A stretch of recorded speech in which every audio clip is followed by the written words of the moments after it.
Quartering, often called drawn and quartered, was an execution that combined hanging, disembowelment, and the chopping of limbs, so the condemned ended up split into 4 parts. It was a ritual used in the late medieval and early modern Europe to punish crimes such as threatening the king or state. First, the condemned was dragged on a wooden hurdle by horse from prison to the execution site, which could sometimes last for miles. Next, the person was hanged, but often cut down before death to ensure prolonged suffering. Then came disembowelment. The belly was opened, the guts were removed and burned or displayed. After that, executioners cut off the victim's limbs, dividing the body into 4 parts. The head might be separated and displayed on a spike. Finally, the quarters were sent to different towns or nailed to city gates as a permanent warning.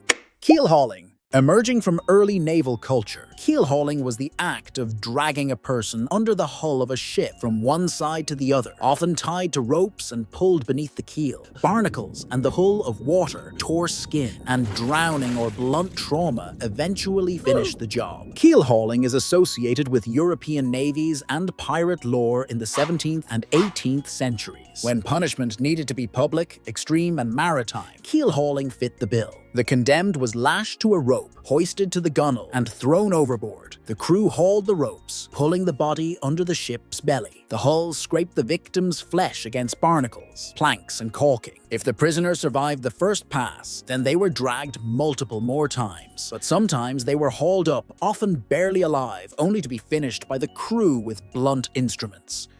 Flaying. This punishment has been used in many countries throughout history, especially around 883 to 859 BC. Flaying was the removal of a person's skin while they were still alive. This punishment was used historically for very specific offenses, such as treason, betrayal, or corruption. The procedures for this punishment was horrifying. Often the victim was bound, face up and limbs spread. Executioners used sharp knives, flensers hooks, or chisels. They opened the skin at one point and carefully peeled it away. Some accounts say the skin was removed in strips to avoid quick death. If done properly, the victim would live for days, later dying from either shock, infection, blood loss, or hypothermia. It was used to punish, to humiliate, and to mark the boundary between the ruler and the ruled. Impalement. Traced back to medieval Europe, impalement was the deliberate act of forcing a sharpened stake through the human body and planting the victim upright, leaving them to die slowly. Victims could remain alive for hours or even days. In some cases, executioners greased the stake, then inserted it through the anus or rectum, carefully avoiding major organs at first. The goal was to let the stake travel through the body and exit through the shoulder, chest, or mouth as the victim's own weight pulled them downward. Some were impaled horizontally or through the abdomen. Others were displayed like gruesome banners along roadsides. This was the case in 1462 Rome, where approximately 23,844 Ottoman soldiers were impaled by Vlad III of Wallachia, earning him the nickname Vlad the Impaler. Bamboo torture.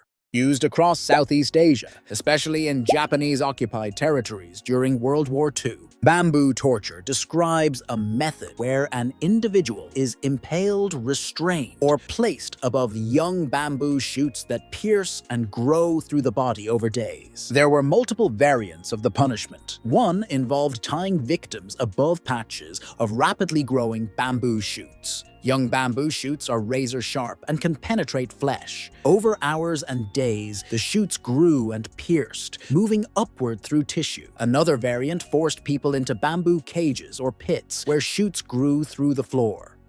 Elephant execution.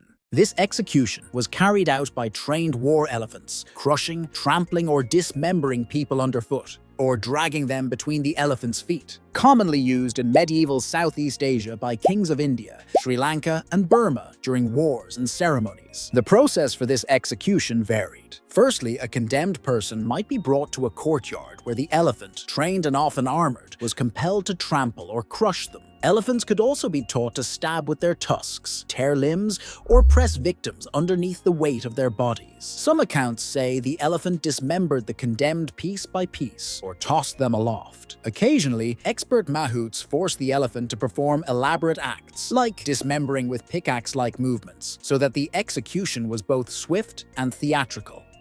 Burning at the stake. From just the name, I'm sure you can already tell how this punishment goes. Dating back to the medieval era, this was the deliberate killing of individuals or entire groups by fire, most times tied to a stake. This punishment was primarily used to punish crimes seen as extremely dangerous to society at the time, especially heresy, witchcraft, and treason. First, the prisoner was tied upright, hands bound behind the back, feet fixed at the base of the stake, kindling piled at the feet, larger logs behind and around the body, before being set ablaze. Some burnings drew crowds eager for the show. In Europe, vendors sold food and drinks at executions. Children watched. Priests preached sermons over the screaming, and in some cases, crowds cheered when the fire climbed higher.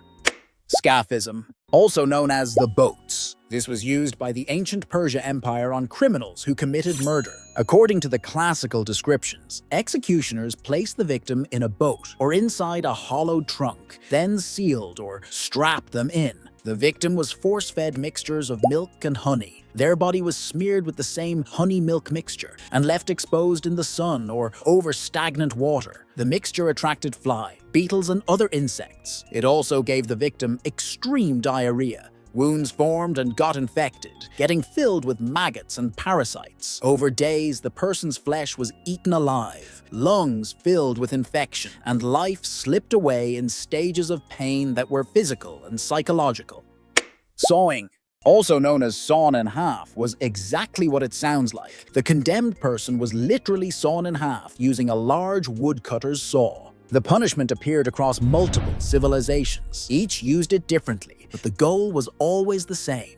There were two main methods to this punishment. The first, and most infamous, was the vertical method, in which the victim was hung upside down and sawn from the groin down to the chest. Secondly, there was the horizontal method, in which the condemned lay on a table or plank while the saw cut through the torso or waist. Either way, the death was slow and brutal. Just like impalement and flaying, sawing wasn't only about killing, it was about sending a message, a reminder to the innocent of who held power.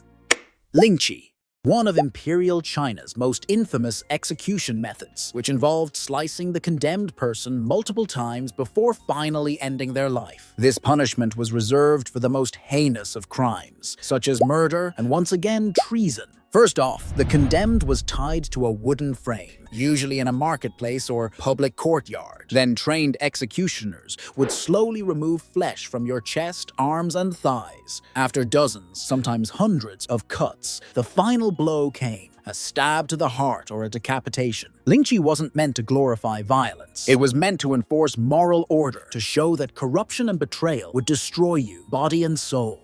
Anyways, thanks for watching.